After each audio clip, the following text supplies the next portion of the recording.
তুমি যেও না কোনো মাজারে, তুমি ঠেকিও না কোনো মাজারে মাথা, তুমি বাঁধিও না কোনো তাবিজ। কোরআনের নামে অজু ছাড়া কোরআনকে তুমি এখানে ঝুলাইও না।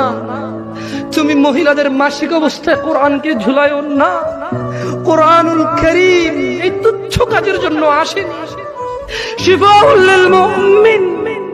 তুমি একটু বুদ্ধিমান হও, নাপা তুমি খাও, গলায় নাও না। কোরআন তুমি পড়ো না, গলায় নাও। তুমি একটু বুদ্ধিমান হও, তুমি একটু বুদ্ধিমান হও মুমিন। তোমার এখানে যদি সূরা ইয়াসিন থাকে, তোমার এখানে যদি সূরা ইয়াসিন থাকে, তুমি বোঝো তুমি টয়লেটে যাচ্ছ সূরা ইয়াসিন নিয়ে। আল্লাহকে ভয় করো।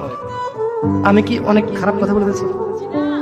প্লিজ ক্ষমা করে দিন, আমি ছোট মানুষ, আমি ছোট মানুষ, আপনাকে বিরুদ্ধে বলতে আসিনি। আল্লাহর কসম আপনি রাগ করিয়েন না।